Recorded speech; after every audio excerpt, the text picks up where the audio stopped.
শুভ সন্ধ্যা বন্ধুরা, সবাই আশা করি ভালোই আছেন। আজ 28শে মে 2024 এবং আজ হচ্ছে মঙ্গলবার। আজকে সান্ধ্যকালীন আবহাওয়ার খবরাখবর নিয়ে চলে এলাম। ঘূর্ণিঝড় রেমাল মোটামুটি বেরিয়ে গেছে। এই মুহূর্তে তার কি কোনো অবশিষ্টাংশ রয়েছে আমরা দেখে নেব।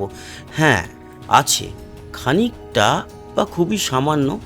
দেখতে পাচ্ছি আসামের দিকটায় রয়েছে, তবে সামান্য বলতে এই ঘূর্ণিঝড়ের জন্য যে নিম্নচাপ তৈরি হয়েছে পরবর্তী সময় সেটি প্রায় মিলিয়েই গেছে। তবে তার জেরে বৃষ্টি এই মুহূর্তে কিন্তু মণিপুর এবং এদিকে ডিমাপুর, হোজাই, বোকাখাট, জোরহাট এই সমস্ত জায়গায় আসামের ভালোই বৃষ্টি এই মুহূর্তে দেখা যাচ্ছে। এর আগেও কিন্তু ভালো বৃষ্টি আসামে হয়েছে এবং আমাদের উত্তরবঙ্গেও বেশ খানিকটা বৃষ্টি দেখা গেছে। আচ্ছা, এই মুহূর্তের উপগ্রহ চিত্র কি বলছে, কোথায় কোথায় মেঘ লক্ষ্য করা যাচ্ছে সেটা দেখে নিই। এই মুহূর্তে যেটা দেখতে পাচ্ছি আসাম ছাড়া বাকি সেরকম কোথাও নেই। তবে বাংলাদেশের একেবারে ফটিকচারি উপজেলা, মানিকচারি, হাটহাজারি এখানে এই মুহূর্তে খানিকটা বৃষ্টি রয়েছে। বাকি কুমিল্লার কাছে সামান্য বৃষ্টি। আমাদের পশ্চিমবঙ্গ মোটামুটি পরিষ্কারই রয়েছে, কোথাও সেরকম বৃষ্টি দেখা যাচ্ছে না। হালকা পাতলা মেঘ নলহাটি, বীরভূমের দিকে লক্ষ্য করতে পারছি, সিউড়ির দিকে। এবার কয়েকটা দিন পরিষ্কারই থাকবে আকাশ, তাপমাত্রাও বাড়বে। আমরা যদি বৃষ্টির বা প্রিসিপিটেশনে যাই তাহলে আপনাদের দেখিয়ে দিই। আগামী কয়েকটা দিন কিন্তু উত্তরবঙ্গে বৃষ্টি আছে, ত্রিপুরায় বৃষ্টি আছে, বাংলাদেশের কিছু কিছু জেলাতে বৃষ্টি আছে। আমাদের দক্ষিণবঙ্গ মোটামুটি পরিষ্কার। আমরা যদি আগামী 3-4 দিন দেখি, উত্তরবঙ্গের বৃষ্টি ছাড়া দক্ষিণবঙ্গে খুব একটা বৃষ্টি আমরা দেখতে পাচ্ছি না। যদিও বেশ ভালোই বৃষ্টি হয়ে গেল এই রেমাল ঘূর্ণিঝড়ের দৌলতে। আচ্ছা, শুক্রবার দিনটা যদি দেখি তাহলে খানিকটা বৃষ্টি বীরভূম আর মুর্শিদাবাদের দিকে থাকার সম্ভাবনা। বাকি দক্ষিণ দিনাজপুর, মালদার কাছে বৃষ্টি থাকতে পারে, উত্তর বাংলাদেশে থাকতে পারে। তো অনেক দেরি আছে। আমরা তো রেগুলারই আপডেট দিই, আপনারা তো প্রতিদিনই আমাদের সঙ্গে যুক্ত থাকেন, তাই প্রতিদিন আপডেট অবশ্যই দেখতে তো ভুলবেন না।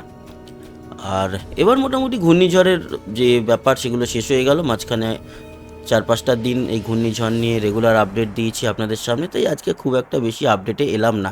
খুব ছোটোর উপরে যেহেতু একটা রেগুলার অভ্যাস আপডেট দেওয়াটা, সেই জন্যই দেওয়া। আচ্ছা, উপগ্রহ চিত্র বলছে এই মুহূর্তে আমাদের পুরো ভারত কিন্তু পরিষ্কার। কেরালার দিক থেকে বর্ষা প্রবেশ করছে। 1 তারিখের মধ্যে কেরালায় বর্ষা প্রবেশ করে যাবে, 1 তারিখের আগেই প্রবেশ করে যাবে, এরকমই কিন্তু আবহাওয়াবিদরা মনে করছেন। বঙ্গোপসাগরের উপরেও এই মুহূর্তে সেরকম মেঘ নেই, তবে আরব সাগরের উপরে মেঘ রয়েছে। এই হচ্ছে পরিস্থিতি। এছাড়া ওড়িশার ভুবনেশ্বরের কাছে খানিকটা বৃষ্টি লক্ষ্য করা যাচ্ছে। এই হচ্ছে পরিস্থিতি। বড় কোনো আপডেট নয়, জাস্ট আপনাদের রেগুলার আপডেটের মধ্যে আমি রাখার জন্যই আপডেটটা আপনাদের জন্য নিয়ে এলাম। খুব বড় করব না। আগামীকাল তাপমাত্রা কত থাকবে, আবার কবে বাড়বে, এই ইনফরমেশনটা আপনাদের দিয়ে শেষ করব আপডেটটা। পুরুলিয়ার দিকে দেখুন, কালকে আবার দাবদাহ 42 পুরুলিয়া, ওকে, বাঁকুড়া 41, এদিকে খড়গপুর 38, কলকাতায় 35, চন্দননগর থেকে শুরু করে দক্ষিণ ও উত্তর এই 24 পরগনা মোটামুটি 34-35-এর মধ্যে। কিন্তু বীরভূম, আসানসোল, দুর্গাপুরের দিকে আবারও সে 40-41 পৌঁছে যাচ্ছে। তাই আবারও দাবদাহের কবলে পড়তে চলেছে পশ্চিমবঙ্গ, আর শুরুটা করছে কাল থেকেই পুরুলিয়া। মালদার দিকেও তাও 37 থাকবে, সব জায়গাতেই বাড়ছে মোটামুটি। উত্তরে দেখুন দিনাজপুরে 35, শিলিগুড়ি 33, আলিপুরদুয়ারের দিকে তাও কম, যেহেতু বৃষ্টিটা আছে এখনও 30-31-এর মতো। দিনহাটা, শীতলকুচি। এছাড়া দেখতে পাচ্ছি যে বাংলাদেশও মোটামুটি 34, কলাই 37, রাজশাহী 37, বরিশাল 33, খুলনা 35, কুমিল্লা 33। বৃষ্টিটা যেহেতু সিলেট, মৌলভীবাজারের দিকে আছে, তাই এখানে 28-29-এর মতো থাকবে। ত্রিপুরাতেও থাকবে 28-27-এর মতো উত্তরে, আর 32-এর মতো দক্ষিণে। আবারও কিন্তু সেই গরম চলে আসছে। শিলচর 27 থাকবে কাল, গোয়ালপাড়া গুয়াহাটি 31। তার মানে আবারও দাবদাহের কবলে পড়তে চলেছে বাংলা। যদিও সিলেট এবং আসামের দিকটা আর উত্তরবঙ্গটা তবুও খানিকটা কয়েকটা দিন বা 2-4 দিন নিস্তারের মধ্যে থাকবে, কিন্তু আবারও দাবদাহ শুরু। আমরা দেখে নিই, বৃহস্পতিবার দিন তাপমাত্রা মোটামুটি একই থাকবে কালকের মতো। শুক্রবার মোটামুটি একই থাকছে। যে দাবদাহটা পুরুলিয়ার দিকে শুরু হবে। এদিকে মোটামুটি যা দেখতে পাচ্ছি তাতে কলকাতায় কিন্তু কয়েকটা দিন ব্যালেন্স থাকছে, মানে দুপুরের দিকে 34-এর মতো থাকছে, বরঞ্চ কমছে। সোমবার দিন কি বৃষ্টি আছে যে কমছে তাপমাত্রা? দেখে নেবো একটু মঙ্গলবারের দিকে। হালকা মাঝারি বৃষ্টির জন্য হয়তো কমবে, এই হচ্ছে ব্যাপার। বা রবিবারের রাতের দিকে যদি বৃষ্টি হয়, সোমবার কম থাকতে পারে। রবিবার রাতের দিকে একটু বৃষ্টি দেখতে পাচ্ছি, এই মেঘটা প্রবেশ করতে পারে। যাই হোক, পুরুলিয়ার দিকটাতে আবারও সেই দাবদাহের একটা সম্ভাবনা।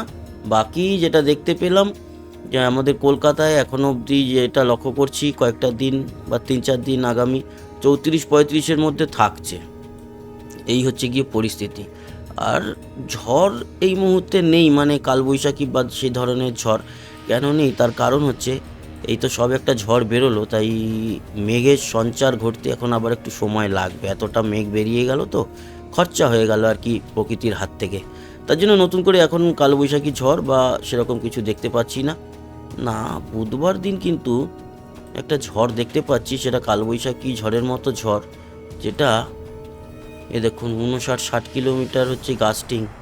এটা ত্রিপুরা এবং দক্ষিণ বাংলাদেশের কিছু কিছু জায়গায় চৌমোহনী, তারপরে ফটিকচারি উপজেলা, হাটহাজারী, চিটাগাং এই দিকে একটা ঝড়ের সম্ভাবনা আছে। সেই সময় কি বৃষ্টি? হ্যাঁ, বৃষ্টিও আছে। তার মানে আগামীকাল যেটা লক্ষ্য করতে পারছি, ত্রিপুরা এবং বাংলাদেশের দক্ষিণে বৃষ্টি আছে, বিশেষ করে দক্ষিণ পূর্বে। তার জন্য এদিকে একটা ঝড় আছে কালকে। ঝড়ের গতিবেগ খুব একটা বেশি নয়, আপনাদের গতিবেগ নর্মাল গতিবেগ দেখিয়ে দিই, কত হবে? 30 কিলোমিটার হবে গতিবেগ, যেটা দেখলাম আর কি। আগামীকাল বেশি হবে না, 30 কিলোমিটারের মতো হবে ঝড়ের গতিবেগ। এই 34-35 কিলোমিটার গতিবেগে ত্রিপুরা তো অতটা নেই, একেবারে দক্ষিণের যে চিটাগাং, মহেশখালী, হাটহাজারী, মনপুরা দ্বীপ, হাতিয়া এই জায়গাগুলোতে আছে। তো বন্ধুরা, এই হচ্ছে কি আপডেট, আর বড় করলাম না, আলোচনা করলাম আবহাওয়ার এই মুহূর্তের পরিস্থিতি নিয়ে। শেষ পরিস্থিতি দেখালাম ঘূর্ণিঝড় রেমালের।